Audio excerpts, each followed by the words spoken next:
Oh, thank you for watching this video. This video is brought to you by newqbo.com. Newqbo.com, that's our website. So in this video, I'm going to talk about how will it import sales tax function from QuickBooks Desktop. This is from QuickBooks Desktop into QuickBooks Online. So the first thing I want to do is I want to go to QuickBooks Desktop file. So right here. Okay. So in QuickBooks Desktop, when you want to create sales tax, you have to add item list. So it's basically you go to list and item list. I have it right here, and then you create a sales tax item, and you also need to create a tax agency as a vendor, and then you will create sales tax code list. So but in QuickBooks Online it doesn't work that way. It's different. So in QuickBooks Online you basically have a sales tax center in here. This is the QuickBooks Online and sales tax center, and then you just add agency. It'll either set up sales tax, or this is the automatic one. Currently they have either automatic or manual, so I'm not sure when we convert it which one you'll see it. So it's so if you see it like this is manual one. This is where you need to add tax agency and set up percentage. The other one is it's automatic. You just add tax agency, and depending upon your location and address, it'll automatically create percentage, so you don't have to add sales tax percent.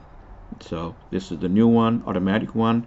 The other one is a manual one, so you have to set up percentage just like you do it on desktop. In this case, as you can see here, I have set up 8% in here. Okay, so basically then let's look at the chart of accounts in here.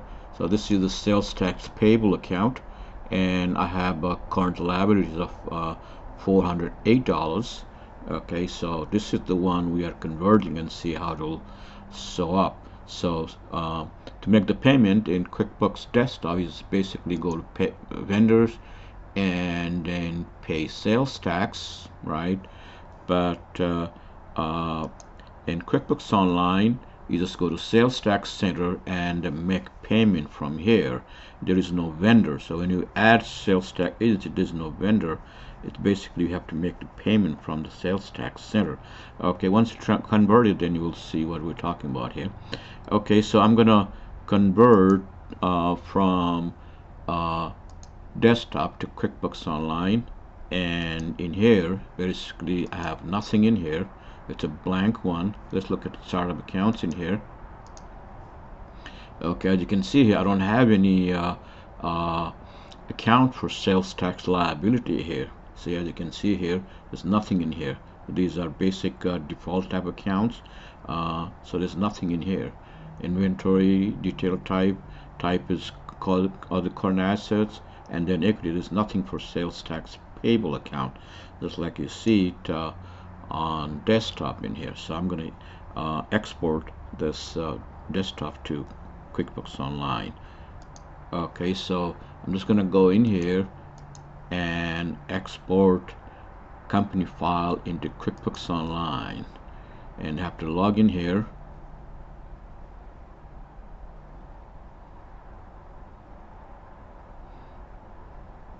Alright, so I have to log in here. It's taking time.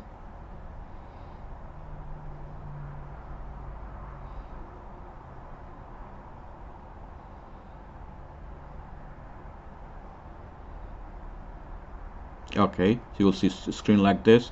I have to enter my user ID and password. So I'm going to pause this, and once we convert it back to QuickBooks Online, then we'll go from there. I'll just pause this for now. Okay, I'm back. I'm on QuickBooks Online, home page in here, dashboard in here. So conversion is done. So the first thing I want to check is the go to chart of accounts from accounting.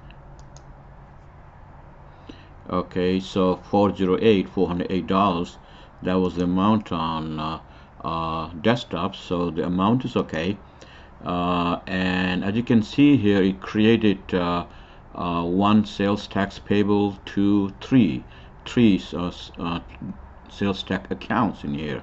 So we need to decide what are you going to do with the one sub account, and the other one is basically they created because of the internal account importing stuff. So we need to delete these two, sales tax payable and the other sales tax payable. There's no amount in here, and in here there's amount. Okay, and let's look at the taxes in here. So this is a sales tax center, so it created something like this, and then you need to add the settings in here. So this is the automatic one. You just add agency in here like this, and it's automatic one, so it's not manual one. But the thing is, this is currently is designed for if you are filing sales tax on accrual basis. So accrual basis, if it is on if you're filing on cash basis on your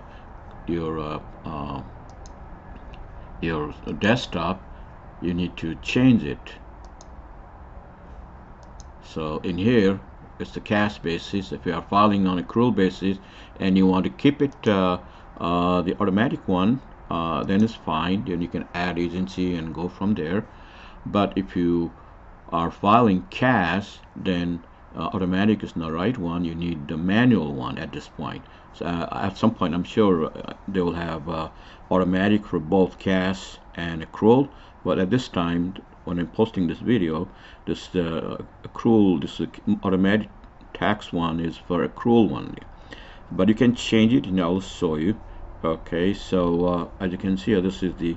I'll show you the difference between automatic screen and this is the manual one, and the other one is the automatic one. This is the one you just saw.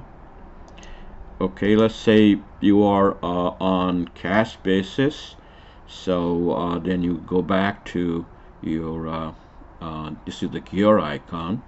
So this is where you change the the sales, the cash or accrual. So let's go to gear icon and account.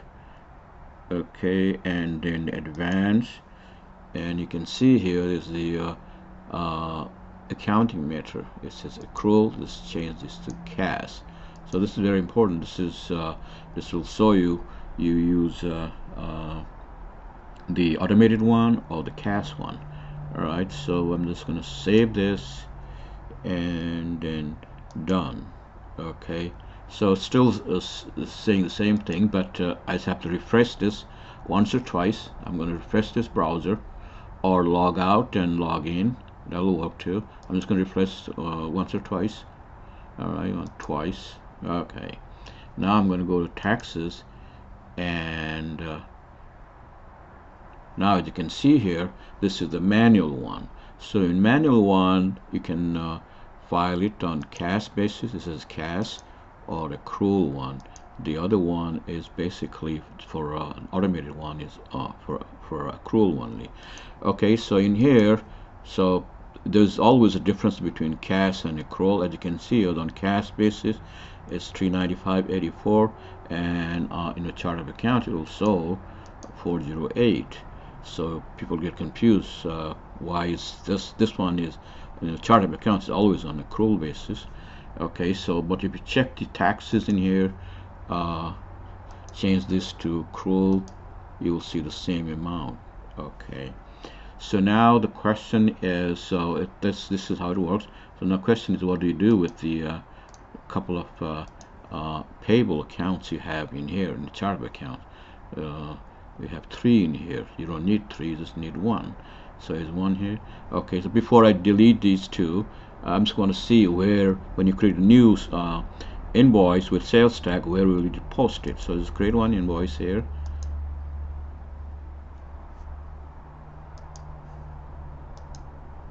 This is just to show where it will post your sales tax item.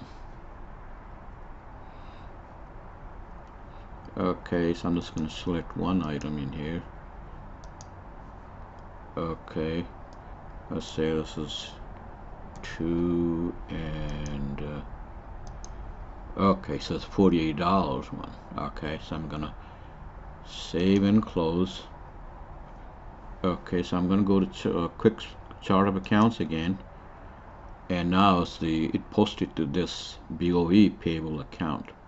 Alright, so it's not using this sales tax payable, the sub account, and the other one not using also. So if you go to taxes, now you'll see 456 on accrual basis.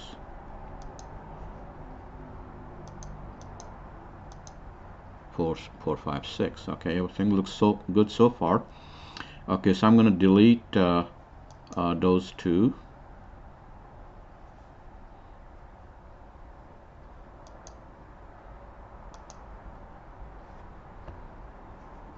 Okay, let's delete the first one, this one in here.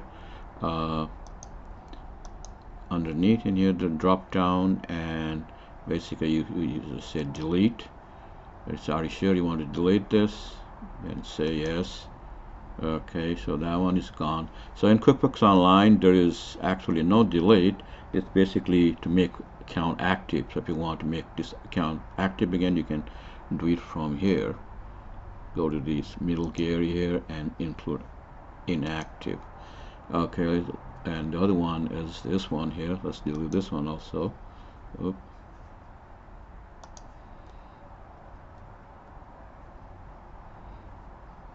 Drop down and select delete. So that's done. Okay, so now everything looks good. This is have one payable account. So conversion, it works. So it come out okay. So anyway, thank you for watching this video. Be sure to subscribe our YouTube channels. We have two channels: youtube.com/BP Controller, youtube.com/QuickBooks QBO, the one you're watching right now. Thank you again. Bye.